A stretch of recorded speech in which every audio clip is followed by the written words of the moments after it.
Sa mundong ito, hindi ang pinakamabait ang nananalo. Hindi rin ang pinakamalakas o ang pinakamatalino. Ang nananalo ay ang taong marunong maglaro sa dilim. Maraming nagtataka kung bakit sila paulit-ulit na natatalo sa negosyo, sa trabaho at sa mga relasyon. Ginawa na nila ang lahat, sipag, tiyaga, panalangin. Pero bakit parang walang nangyayari? Simple lang ang sagot. May mga taong marunong gumamit ng utak habang sila ay patuloy na ginagamit. Ito ang mundo ng dark psychology. Isang mundo kung saan ang bawat salita, bawat galaw at bawat desisyon ay maaring maging sandata laban sa iyo o sa iba. Hindi ito para sa mahina ang loob. Hindi ito para sa mga taong naniniwala na ang lahat ng tao ay mabuti. Ito ay para sa mga handa nang makita ang katotohanang walang kulay, ang katotohanang magpapabago sa buong pananaw mo sa buhay. Sa video na ito, lalantad ko ang 7 dark psychology tricks na ginagamit ng mga taong nasa taas upang kontrolin ang mahihina. Ito ang mga taktika na ginagamit ng mga politiko, CEO, scammer, at maging ng mga taong akala mo'y kaibigan o mahal mo. Kapag natutunan mo ito, may dalawang landas kang pwedeng piliin: maging biktima, ang tahimik na alipin ng mga taong ito, o maging manlalaro, ang taong nakakaunawa sa laro at marunong gumanti. Handa ka na bang makita kung paano gumagalaw ang mundo sa likod ng mga ngiti at magandang salita? Dahil pagkatapos ng video na ito, hindi mo natitingnan ang mga tao sa parehong paraan ulit. Ito ang 7 madidilim na sikreto ng isip ng tao, at kapag nalaman mo ito, wala ka ng pagbabalik sa dati. Una, the power of silence, kapangyarihan ng katahimikan. Minsan, ang hindi mo sinasabi ang mas malakas kaysa sa mga salitang bibitawan mo. Kapag may taong gusto kang kontrolin, ang unang instinct nila ay galitin ka at pilitin kang mag-react.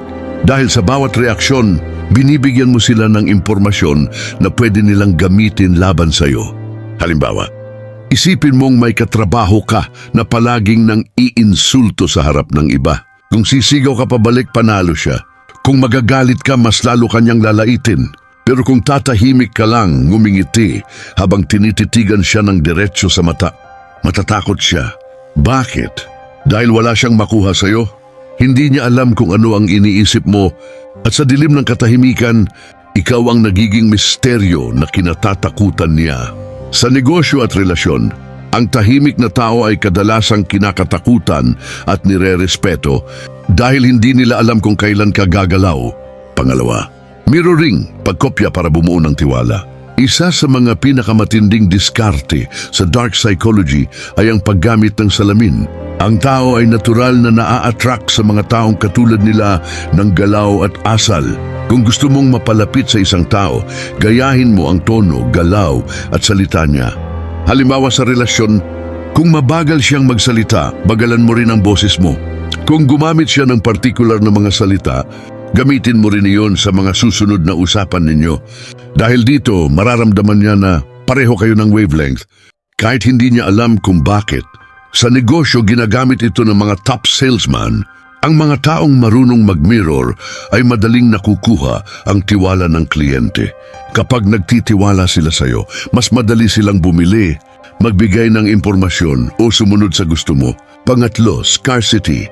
Kapag bihira, mas nagiging mahal. Ang utak ng tao ay programmed para gustuhin ang mga bagay na mahirap makuha. Kapag ipinakita mong ikaw ay available 24/7, mababa ang tingin nila sa iyo. Pero kapag ipinakita mong may limitasyon ka, nagiging mas mahalaga ka. Halimbawa, sa relasyon, kung laging ikaw ang unang nagme-message, lagi kang available kapag nagyaya siya, unti-unti kang mawawalan ng halaga sa mata niya.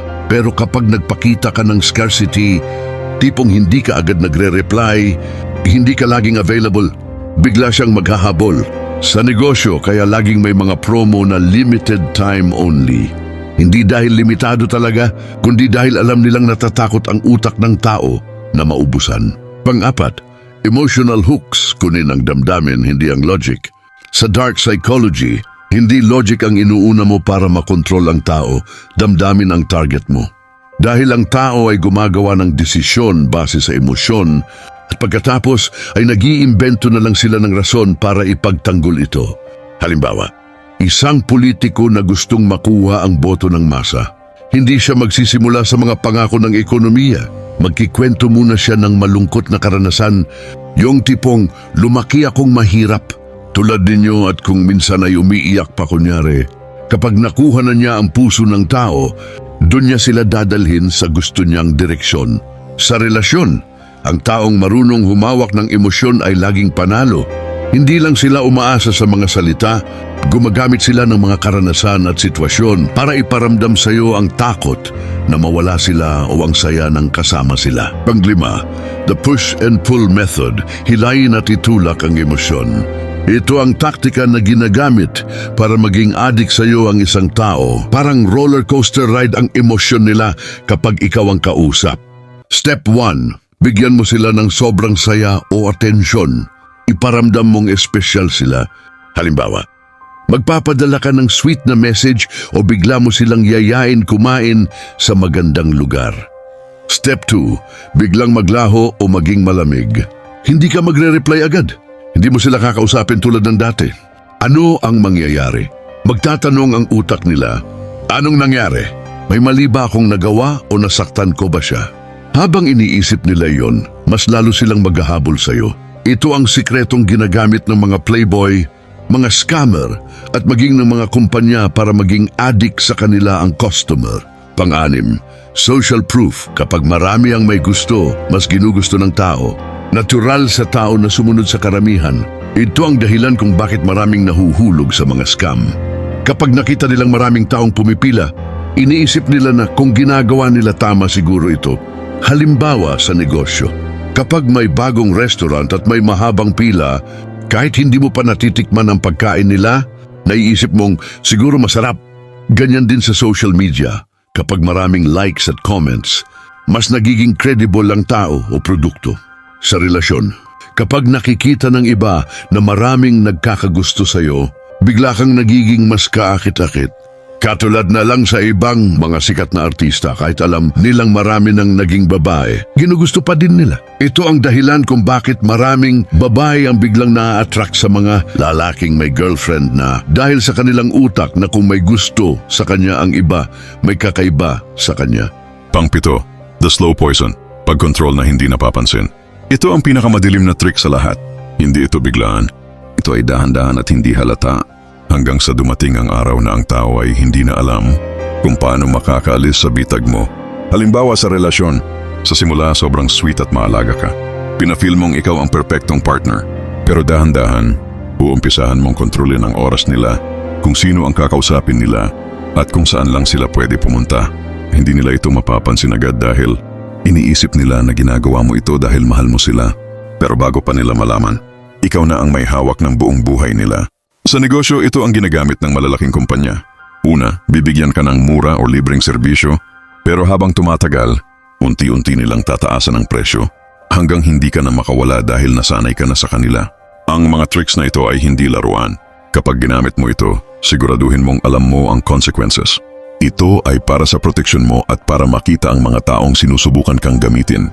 Tandaan, sa mundong ito may dalawang klase lang ng tao, ang ginagamit at ang marunong manggamit.